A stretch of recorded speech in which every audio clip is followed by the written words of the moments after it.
Well, howdy folks, it's Matthew, your friendly neighborhood technician here, just kind of giving you some updates as to what's going on in the shop and stuff that we're trying to get done here. First of all, let's check out the Jeep Commander. So, because I know some of you guys were pretty interested in how this was going to turn out. So, we are not, obviously, as you can see, it's pretty much back together.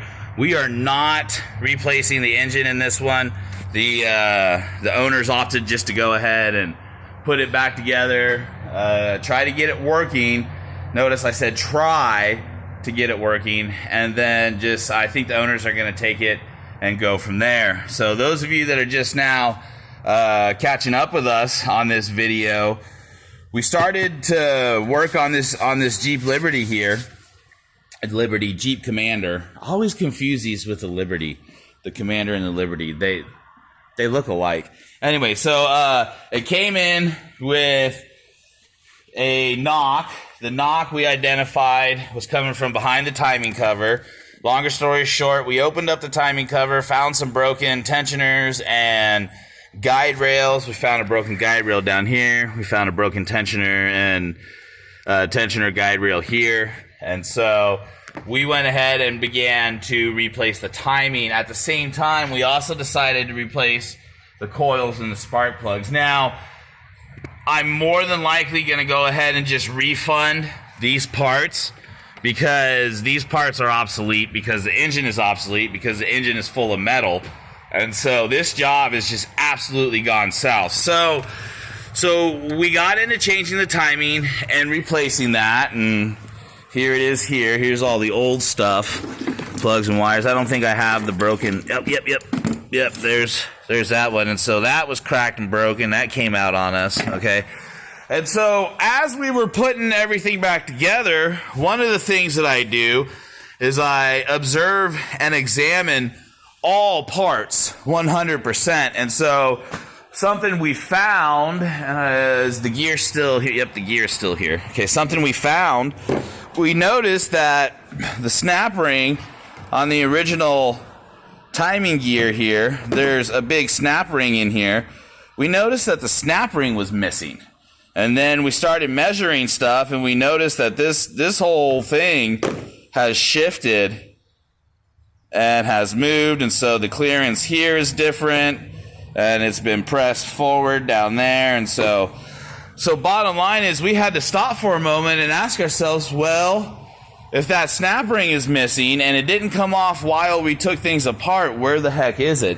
And then fortunately, this is one of those engines where it's been designed so that everything behind this timing cover has direct access down into the oil pan. So I used the camera, my trusty camera, which, by the way, guys, if you don't already own this as part of your arsenal, you should. Okay, this thing was only $50. So we took the camera, we stuck it down inside of the oil pan, and sure enough, we started finding bits and pieces of that snap ring, pieces that are quite big, and I've already cleared most of them off, but this is what I have left. Okay, this is what came off of the magnet. Okay, that is all metal. That is metal that has been ground down so fine it's turned into a putty, basically. And then, of course, we had big chunks come out and all that other stuff. And so halfway through putting it together, we had to stop and call it and say, hey, this is something else, worse than what we thought it was going to be. It absolutely really needs an engine.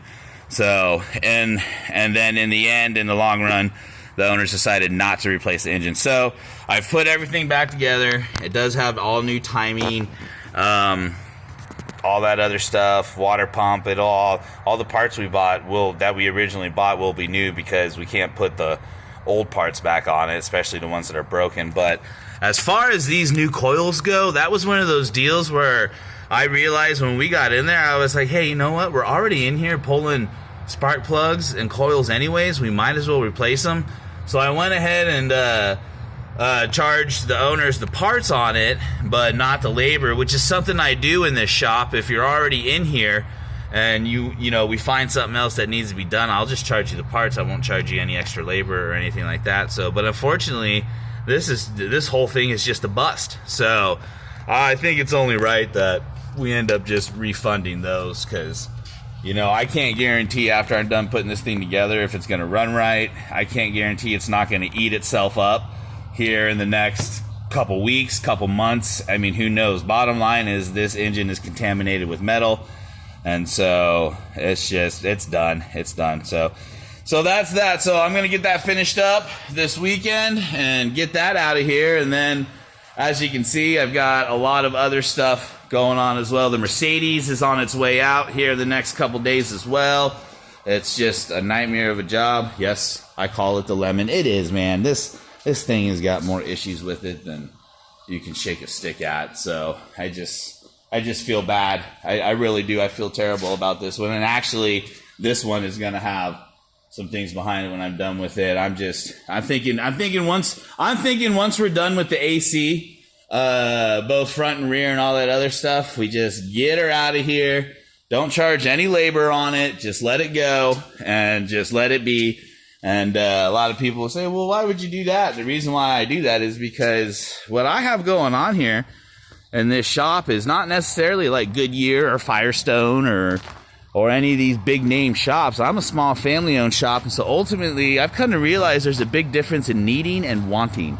And so I don't necessarily need business, I want business. And so wanting business is what kind of allows me to throw those ethics forward. And when something turns into a nightmare, say, hey, you know what, let's put some money back on this, or, you know, I'll give you some money back on this deal and we'll try again on the next go around or something. So alrighty folks, so there's the Jeep Commander update. I'm going to be posting a few more updates as to other stuff that's going on, and then we'll just go from there. So if any of you guys have any questions on any of your do-it-yourself projects, anything that you have going on, shoot them to us in the comments.